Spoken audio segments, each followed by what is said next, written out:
I'm sitting on a little island in the middle of the Rhine River and thinking about my old mate James Armitage, who he died this morning at 8:30. So he'll be shooting off into another galaxy, another dimension, up there somewhere. No, send it to me, you prat.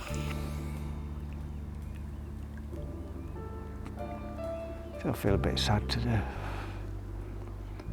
And James was one of the old school YouTubers, one of the first subscribers.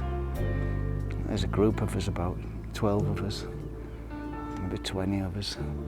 We were on YouTube right at the very beginning, and most of us have kind of stuck together and followed each other's lives over the last 10 years. And when one dies, it's quite sad. It's almost like one of the team members dying. And a lot of times you don't actually never meet the people you know on YouTube.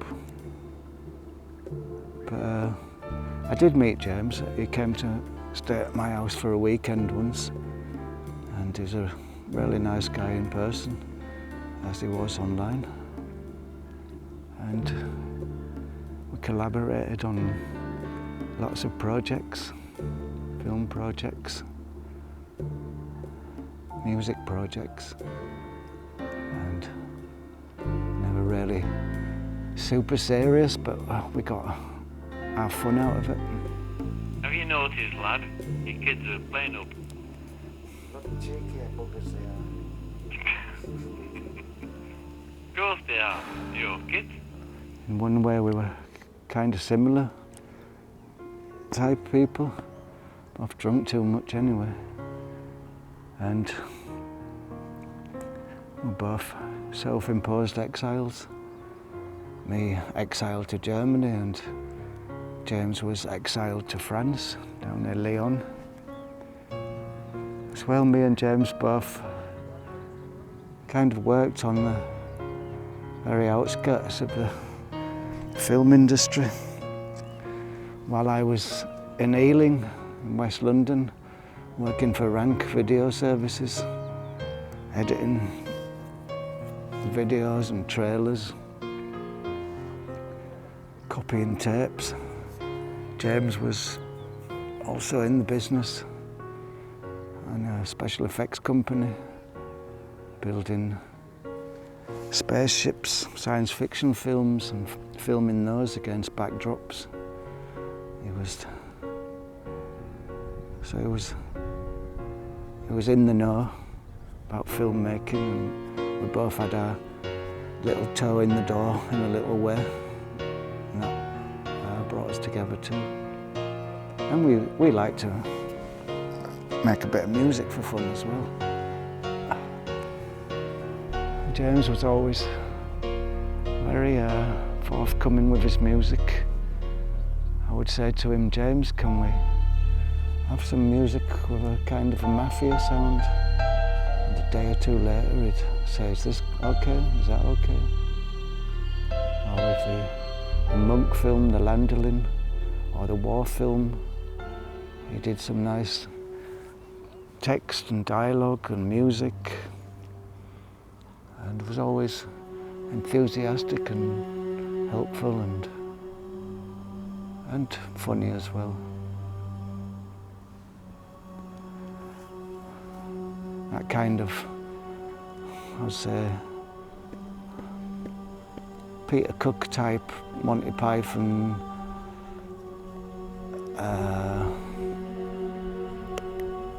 Hitchhiker's Guide to the Galaxy, Red Dwarf type humour.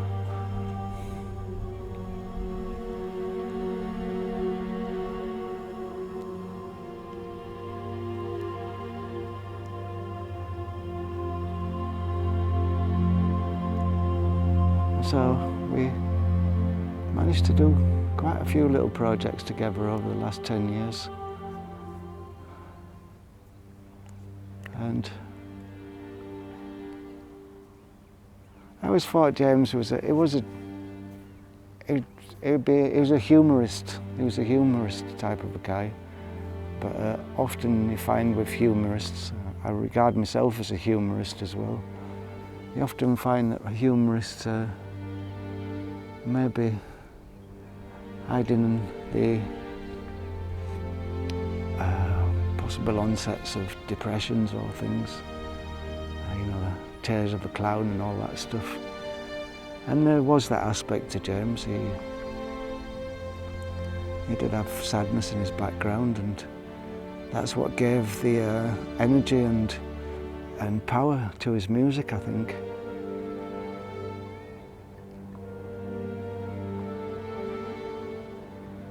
And comedy and tragedy, they're very closely intertwined, two sides of the same coin, really. And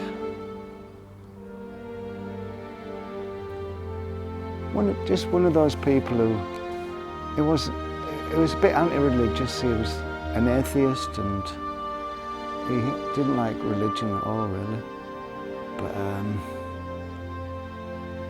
But he had a lot of spirit. He was very, even if he wasn't religious, he was very spiritual in a way. And I think he had a big soul.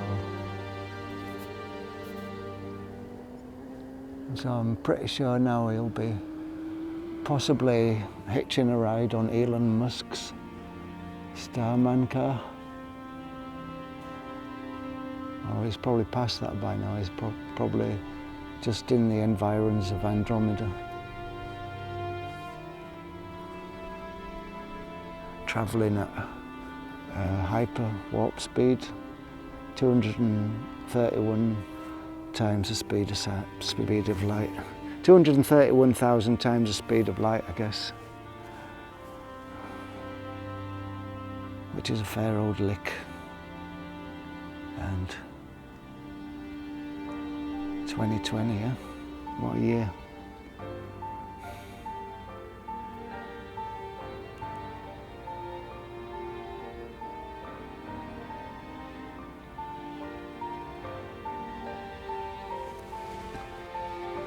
So I'll drink another one to you, James.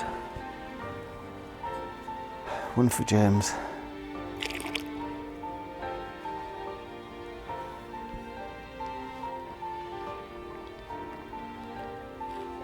And another one for his partner, Joe. Must be having a tough day today.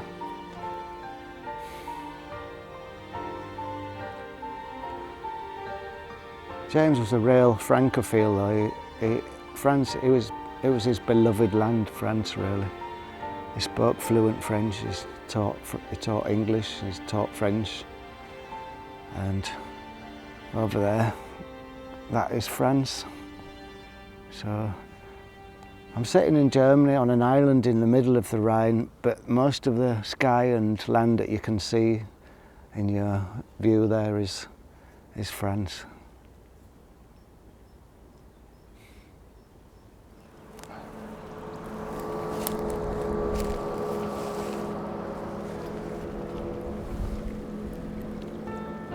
Hello.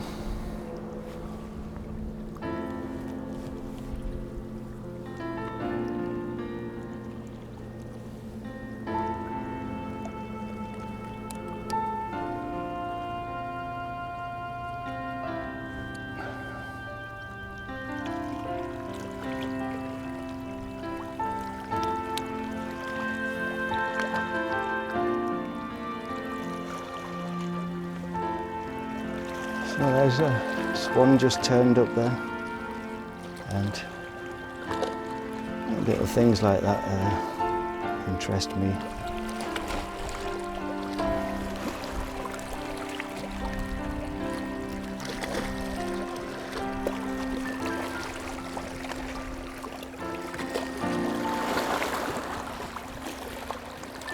There's them big waves coming now from the speedboats.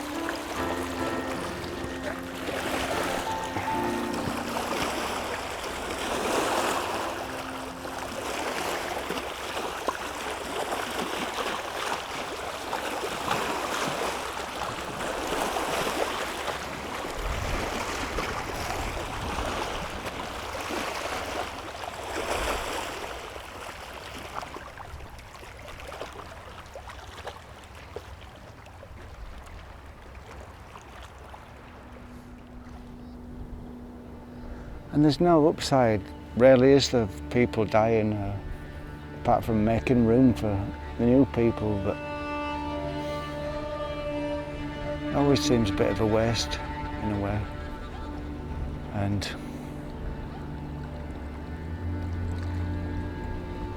at the same time you do get little lessons from it, which is enjoy the moment, because that's all you've got really, isn't it? Enjoy the moment. Don't be worrying too much about tomorrow and not too much about yesterday and missing your whole life because you miss the moment. And I guess a lot of people do that.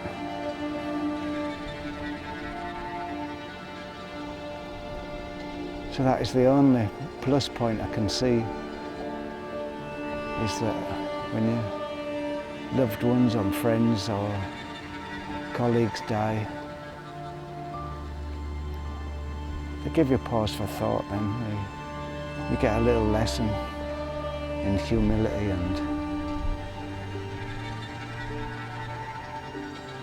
and realising that we're just like gadflies here for a couple of seconds. And the cosmic side of things, cosmic way of looking at it.